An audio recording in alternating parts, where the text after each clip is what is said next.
बिस्मिल्लाहिर्रहमानिर्रहीम। अस्सलाम वालेकुम students. Unit 9 education is my right, इसकी एक्सरसाइज का रीडिंग कम्प्रीहेंशन वो वाला पार्ट हम कर चुके हैं, जिसमें डायलॉग था, यानी ओरल कम्युनिकेशन स्किल और रीडिंग कम्प्रीहेंशन ये हम कर चुके हैं। वोकैबुलरी वाला पार्ट कर चुके हैं और आज हम इसका ग्रामर पार्ट देखते हैं। So let's start. ये एक्सरसाइज में ग्रामर का पार्ट देखते हैं। ग्रामर के पार्ट में हमारे पास आज compound coordination and complex sub coordination conjunctions के बारे में है। अच्छा, conjunctions, what are conjunctions? Conjunctions are basically joining words. They join word to word, sentence to sentence and phrase to sentences. They are joining words. Okay, यानी ये अल्फाज से अल्फाज को और फ्रेजेस टू फ्रेज या जुमले सेंटेंस टू सेंटेंस को ज्वाइन करते हैं। ठीक है, सबसे पहले उसके यानी ये कंजक्शंस जो हैं उसकी टाइप्स हैं। टाइप्स ऑफ कंजक्शंस कौन कौन सी हैं? कोऑर्डिनेशन कंजक्शंस और सब कोऑर्डिनेशन कंजक्शंस। अच्छा, कोऑर्डिनेशन कंजक्शंस क्या होती हैं? दैट ज्वाइन फ्रेजेस, क्लॉजेस और वर्ड्स। ठीक है, ये जैसे कि बताया आपको कि कंजक्शंस जो हैं वो basically they join words, phrases to phrase, clause to clause. ठीक है, they are used when we emphasise both clauses equally. हम जब इनको कंजक्शंस को ये कोऑर्डिनेशन कंजक्शंस को तब यूज़ करते हैं जब बोथ क्लॉजेस जो हैं वो इक्वली हम उसको क्या लें एम्फसाइज कर रहे होते हैं, उस पर स्ट्रेस दे रहे होते हैं। ठीक है, तो उसमें कौन कौन सी कोऑर्डिनेशन कंजक्शंस की एग्जांपल कौन सी हैं? एंड, बट, और, nor, for, so and that's it. ठीक है, ये कोऑर्डिनेशन कंजक्शंस हैं। अच्छा, सब कोऑर्डिनेशन कंजक्शंस क्या हैं? A word that is used to join an independent clause to dependent clause is called a sub coordination conjunction. ठीक है, यानी इसमें जो सब कोऑर्डिनेशन कंजक्शंस हैं वो एक इंडिपेंडेंट क्लॉज को डिपेंडेंट क्लॉज के साथ मिलाने के तौर पर इस्तेमाल होते हैं। For example, after, while, whether, because and etcetera. ठीक है, यानी ये जो हैं हम उसके लिए इंडिपेंडेंट क्लॉज को डिपेंडेंट क्लॉज के साथ ज्वाइन करने के लिए हम सब कोऑर्डिनेशन कंजक्शंस का इस्तेमाल करते हैं, जो कि हैं after, while, whether, because etcetera. Okay, next देखते हैं। यस, आपको सेंटेंस स्ट्रक्चर तो पता होगा, यानी simple sentence, compound sentence and complex compound sentence. अच्छा, यहाँ पे कंपाउंड सेंटेंस को डिस्कस किया गया। कंपाउंड सेंटेंस जिसमें इंडिपेंडेंट क्लॉज को डिपेंडेंट क्लॉज से ज्वाइन करते हैं या टू इंडिपेंडेंट क्लॉजेस को भी ज्वाइन करते हैं। ठीक है, तो वो जो है वो कंपाउंड सेंटेंस होता है। और कंपाउंड सेंटेंस क्यों बोलते हैं? क्योंकि उसमें कंपाउंड कंजक्शंस जो है वो यूज़ किए होते हैं। ठीक है, यानी टू इंडिपेंडेंट क्लॉजेस को ज्वाइन करने के लिए हम कंपाउंड कंजक्शन यूज़ करते हैं, इसलिए उसको कंपाउंड सेंटेंस बोलेंगे। ठीक है, तो a compound sentence is a sentence that connects two independent clauses. The clauses are joined together by a coordinating conjunction like, and, or, but, for, nor, and, etc. ठीक है, यानी ये coordinating conjunctions जैसे like, and, or, but, for, nor, and इनको इस्तेमाल किया जाता है और टू इंडिपेंडेंट क्लॉजेस को ज्वाइन करने के लिए। ठीक है, इसका सेंटेंस स्ट्रक्चर क्या होगा? इंडिपेंडेंट क्लॉज यानी first independent clause plus comma लगाएंगे, फिर कोऑर्डिनेटिंग कंजक्शन यानी कोई भी, जैसे लाइक, एंड, और, बट, यानी में से कोई भी, और प्लस इंडिपेंडेंट क्लॉज। ठीक है, यानी टू इंडिपेंडेंट क्लॉजेस को ज्वाइन करने के लिए हम कोमा और कोऑर्डिनेटिंग कंजक्शन का इस्तेमाल करते हैं। यहाँ पे एग्जांपल्स दी गई हैं इसी से related. For example, he likes oranges and bananas. ठीक है, यानी वो ऑरेंजेस और बनाना यानी ये माल्टे और केले खाना पसंद करता है। ठीक है, he likes oranges and bananas. And जो है वो क्या लेंगे, वो कोऑर्डिनेटिंग कंजक्शन है। ठीक है, the puppy had lost her bone so she was feeling sad. यानी पपी यानी एक जो डॉग्स बेबी है वो एक अपना हड्डी खो चुका है, गुम कर चुका है। सो ही वाज फीलिंग सैड, इसलिए वो उदास है। सो यहाँ पे कोऑर्डिनेटिंग कंजक्शन है। ठीक है, यानी टू इंडिपेंडेंट क्लॉज हैं और उनको मिलाने के लिए जो हमने यूज़ किया है वो है कोऑर्डिनेटिंग कंजक्शन। ठीक है, I don't like fruits but I like chocolates. ठीक है। यानी ये यहाँ पे बट कोऑर्डिनेटिंग कंजक्शन है और टू इंडिपेंडेंट क्लॉज, यानी I don't like fruits and I like chocolates, ठीक है। अच्छा, इंडिपेंडेंट क्लॉज क्या होता है ये भी आपको समझना ज़रूरी है। इंडिपेंडेंट क्लॉज यानी जो अलहदा से अपना जो मीनिंग है वो क्लियर करे, ठीक है। यानी वो दोनों इंडिपेंडेंट क्लॉज जो हैं वो अपना अपना मीनिंग दे रहे हैं, वो सेपरेट भी अगर यूज़ हो रहे हैं तो वो अपना मीनिंग क्लियर कर रहे हैं, ठीक है। Okay, I am exhausted so I am going to bed early, यानी मैं थक चुकी हूँ, मैं थकी हुई हूँ। So I am going to bed early, इसलिए मैं जल्दी बिस्तर पे जा रही हूँ, ठीक है। तो सो यहाँ पे कोऑर्डिनेटिंग कंजक्शन है। ओके, नेक्स्ट हमारे पास कॉम्प्लेक्स सेंटेंस आ जाता है। कॉम्प्लेक्स सेंटेंस में क्या होता है कि a complex sentence has an independent clause join by one or more dependent clauses, ठीक है। यानी कॉम्प्लेक्स सेंटेंस में इंडिपेंडेंट क्लॉज को डिपेंडेंट क्लॉज वन और मोर डिपेंडेंट क्लॉजेस के साथ कनेक्ट किया जाता है। तो और उनको कनेक्ट करने के लिए जो हम सबऑर्डिनेटिंग कंजक्शन यूज़ करते हैं उनमें Aldous, after, while, whenever, wherever, unless and etcetera, ठीक है। यानी ये जो है सबऑर्डिनेटिंग कंजक्शन हम यूज़ करते हैं, यानी इंडिपेंडेंट क्लॉज को डिपेंडेंट क्लॉज के साथ कनेक्ट करने के लिए, ज्वाइन करने के लिए हम इनको सब कोऑर्डिनेटिंग कंजक्शन को यूज़ करते हैं, ठीक है। अच्छा, इसमें सेंटेंस स्ट्रक्चर क्या होगा? Independent clause plus subordinating conjunction plus dependent clause, ठीक है। सिंपल ऐसे, या फिर ऐसे भी हो सकता है कि सब ऑर्डिनेटिंग कंजक्शन, यानी कंजक्शन पहले आ सकता है, ठीक है। हम सेंटेंस ही सबऑर्डिनेटिंग कंजक्शन से स्टार्ट करते हैं और इसमें dependent clause plus comma plus independent clause, ठीक है। इसमें सबसे पहले subordinating conjunction plus dependent clause plus comma plus independent clause, ठीक है। इसमें ये सेंटेंस स्ट्रक्चर होगा। यानी फिर एक अगर सबऑर्डिनेटिंग कंजक्शन के साथ हम डिपेंडेंट क्लॉज ले रहे हैं तो उसके साथ हम कॉमा लगाएंगे, ठीक है। ओके ओके, यहाँ पर याद रखने की बात क्या है? A dependent clause can not stand by itself, यानी जो डिपेंडेंट क्लॉज है वो अपना यानी सेपरेटली वो अपना मीनिंग क्लियर नहीं करती है, वो यानी अलहदा से अपना मीनिंग नहीं देगी। It depends on an independent clause to help the complete sentence, ठीक है। यानी वो जो डिपेंडेंट क्लॉज है वो इंडिपेंडेंट क्लॉज पे डिपेंड करती है सेंटेंस को कंप्लीट करने के लिए। But N independent clause is a sentence that can stand by itself, लेकिन जो इंडिपेंडेंट क्लॉज है वो एक अलहदा से अपना मीनिंग क्लियर कर रहा होता है, इसलिए वो अलहदा से वो स्टैंड कर सकती है, ठीक है। यानी वो अलहदा से अपना मीनिंग क्लियर कर सकती है। Okay, for example sub coordinating conjunctions की एग्जाम्पल्स हैं। She did not receive an A grade even though she studied for her exam until 2 AM।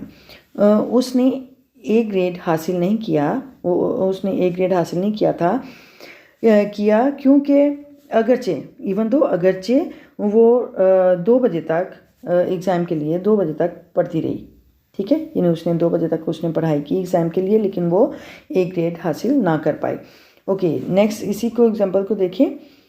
दूसरे स्ट्रक्चर के मुताबिक इवन दो, यानी हमने सब कोऑर्डिनेटिंग कंजक्शन जो है वो पहले यूज़ किया है फर्स्ट से, स्टार्ट से। She studied for her exam until 2 AM, यानी डिपेंडेंट क्लॉज है और कॉमा लगाएंगे। She did not receive an A grade, ठीक है। लेकिन उसने अगरचे उसने 2 बजे तक रात इम्तिहान के लिए तैयारी की, पढ़ाई की, लेकिन वो ए ग्रेड ना हासिल कर पाई, ठीक है। अच्छा, नेक्स्ट सेंटेंस है he went to see a doctor because he was sick. वो डॉक्टर के पास गई क्योंकि वो बीमार था, क्योंकि वो बीमार था। बिकॉज यहाँ पे सब कोऑर्डिनेटिंग कंजक्शन है और इसको दूसरे स्ट्रक्चर के तौर पे ऐसे भी लिख सकते हैं, बिकॉज ही वॉज सिक, यानी बिकॉज सब कोऑर्डिनेटिंग कंजक्शन, ही वॉज सिक, यानी उसमें डिपेंडेंट क्लॉज को पहले राइट करेंगे और कॉमा लगाएंगे। He went to see the doctor, वो डॉक्टर के पास गया, ठीक है। यहाँ पे बिकॉज इवन दो जो हैं वो सब कोऑर्डिनेटिंग कंजक्शन है। अच्छा, इससे रिलेटेड हमारे पास एक्टिविटी है separate compound coordinating sentences and complex subordinating sentences from the following questions. Okay, यहाँ पे हमने इसको सेपरेट करना है, एक तरह से क्लासिफाई करना है कि ये सेंटेंस जो है किससे रिलेट करता है, ये कंपाउंड कोऑर्डिनेटिंग सेंटेंस है या कम्प्लेक्स सबऑर्डिनेटिंग कंजक्शन है, ठीक है, सेंटेंस है, सॉरी। यहाँ पे फर्स्ट वन देखिए, she studied hard for the test but she didn't get good grade, यानी उसने टेस्ट में अच्छे मेहनत की, यानी अच्छी पढ़ाई की, but she didn't get a good grade, लेकिन उसने अच्छा ग्रेड नहीं लिया, लेकिन वो अच्छा ग्रेड हासिल ना कर पाई। अच्छा, इसमें कोऑर्डिनेटिंग कंजक्शन कौन सा है, बट, तो बट जो है वो कंपाउंड कोऑर्डिनेटिंग है, ठीक है, तो ये कंपाउंड कोऑर्डिनेटिंग सेंटेंस है। Okay, the next one is I am feeling very sick today so I will not go to school. यहाँ पे I am feeling very sick today comma है और सो यानी इसमें सब कंपाउंड कोऑर्डिनेटिंग कंजक्शन है। I will not go to school, तो ये हमारे पास कंपाउंड कोऑर्डिनेटिंग सेंटेंस है, ठीक है, यानी बट, सो, ये ऐसे सेंटेंस जो हैं वो कंपाउंड कोऑर्डिनेटिंग कंजक्शंस होते हैं, सेंटेंसेस होते हैं, सॉरी। नेक्स्ट देखते हैं, yes, I might buy that book, comma, or I could check it out of the library, ठीक है, मैं ये बुक खरीद सकता हूँ या मैं इसे लाइब्रेरी में चेक कर सकता हूँ, ठीक है। और जो है यहाँ पे ये कंपाउंड कोऑर्डिनेटिंग कंजक्शन के तौर पे यूज़ हुआ है, तो ये कंपाउंड कोऑर्डिनेटिंग सेंटेंस है, ठीक है। I might buy that book or I could check it out of the library, ठीक है। Okay, next sentence is before he contacted me, इससे पहले कि वो मुझसे रब्ता करता, I was going to call him, मैं उसे कॉल करने जा रही थी, ठीक है। तो यहाँ पे बिफोर जो है वो सब कोऑर्डिनेटिंग के कंजक्शन के तौर पे यूज़ हुआ है। उसमें आपको सेंटेंस स्ट्रक्चर में आपने देखा होगा कि जो सब कोऑर्डिनेटिंग कंजक्शन है वो उससे हम सेंटेंस स्टार्ट कर सकते हैं, ठीक है। बिफोर ही कॉन्टेक्टेड मी, तो यहाँ पे बिफोर जो है सब कोऑर्डिनेटिंग कंजक्शन है और he contacted me dependent clause comma और I was going to call him, मैं उसे कॉल करने जा रही थी, ठीक है। तो ये कॉम्प्लेक्स सबऑर्डिनेटिंग सेंटेंस है, ठीक है। अच्छा, इसी तरह call me once you start working, यानी मुझे एक दफ़ा कॉल मी वंस, मुझे एक दफ़ा बुलाएं, यू स्टार्ट वर्किंग, जो आप काम शुरू करने वाले हैं, ठीक है। तो वंस जो है यहाँ पे सबऑर्डिनेटिंग कंजक्शन है और इसको हम करेंगे कॉम्प्लेक्स सबऑर्डिनेटिंग सेंटेंस है, ठीक है। यानी जो वंस है वो सबऑर्डिनेटिंग कंजक्शन के तौर पे यूज़ हुआ है। अच्छा, नेक्स्ट है हमारे पास when I decided to live here, जब मैंने यहाँ पे रहने का फ़ैसला किया, I started looking for a place to stay, तो मैंने यहाँ पे रहने के लिए जगह तलाश करना शुरू की, देखना शुरू की। तो यहाँ पे व्हेन जो है कॉम्प्लेक्स वो सबऑर्डिनेटिंग कंजक्शन है और फिर I decided to live here dependent clause comma और I started looking for a place to stay, ये इंडिपेंडेंट क्लॉज है, ठीक है। तो व्हेन जो है वो दूसरा व्हेन से स्टार्ट हो रहा है, यानी सबऑर्डिनेटिंग कंजक्शन से स्टार्ट हो रहा है, तो ये यानी इंडिपेंडेंट और डिपेंडेंट क्लॉज का कनेक्शन है, तो ये कॉम्प्लेक्स सबऑर्डिनेटिंग सेंटेंस है, ठीक है। ओके, नेक्स्ट हमारे पास आ जाता है पंक्चुएशन, इसी में ग्रामर के पार्ट में है और इसमें punctuate the following sentences by adding apostrophe, हमने एपॉस्ट्रोफी को यूज़ करते हुए हमने ये सेंटेंसेस को पंक्चुएट करना है, ठीक है। यानी रमूज़ और कॉफ लगाने हैं, एक तरह से उसके जो क्या कह लेंगे, जो पंक्चुएशन सिंबल्स हैं, मार्क्स हैं, वो लगाएंगे, ठीक है। तो जब भी हम सेंटेंस स्टार्ट करते हैं तो कैपिटल लेटर से स्टार्ट करते हैं, तो सबसे पहले समन्स का एस कैपिटल और समन्स एपॉस्ट्रोफी के साथ एस लगाया, समन्स, एपॉस्ट्रोफी पोजेशन को शो करती है, समन्स टीचर यानी समन की उस्ताद, आस्क पूछती है, अ लॉट ऑफ क्वेश्चंस बहुत ज़्यादा सवालात। और सेंटेंस एंड होगा तो हम फुल स्टॉप लगाएंगे, डॉट लगाएंगे, ठीक है। Okay, the next sentence is my parents house is very beautiful. My का एम कैपिटल, यानी सेंटेंस का स्टार्ट करेंगे कैपिटल लेटर से। पेरेंट्स के दूसरा अपॉस्ट्रोफी लगाएंगे और एस, पेरेंट्स हाउस वालदैन का घर। Parents house is very beautiful, sentence complete और फिर फुल स्टॉप लगाएंगे। Okay, the next one is the children's toy were broken, toys were broken. दा का टी कैपिटल, द चिल्ड्रन के बाद अपॉस्ट्रोफी लगाएंगे और एस, चिल्ड्रंस, ठीक है। बच्चों के टॉयज, खिलौने, वर ब्रोकन, टूटे हुए थे, ठीक है। अच्छा, यहाँ पे सॉरी, ये ऊपर कंपोजिंग की मिस्टेक हुई है। माई पेरेंट्स जो है उसके ऊपर टी के बाद अपॉस्ट्रोफी है, पेरेंट्स, ठीक है, यानी उसकी पोजेशन को शो कर रहा है। Okay, the next one is which is the second last, this is the boys bedroom. This का T capital, this is the boys यानी वाई के बाद अपॉस्ट्रोफी और फिर एस, बॉयज़ लड़की का, बेडरूम कमरा है, ठीक है, यानी ये लड़की का कमरा है। ओके, यानी बेडरूम है उसका। The cars wind screen is foggy. The का टी कैपिटल, कार्स, कार का, ये कार के अपॉस्ट्रोफी लगा के ऐसे लगाएंगे, कार्स, कार की। विंड स्क्रीन यानी फ्रंट वाला जो उसका शीशा है, उसे कह लें, जो फ्रंट पे अगली साइड पे जो शीशा होता है उसको विंड स्क्रीन बोलते हैं। इस फोगी, वो धुंध आलूद है, और फिर हम फुल स्टॉप लगाएंगे, ठीक है।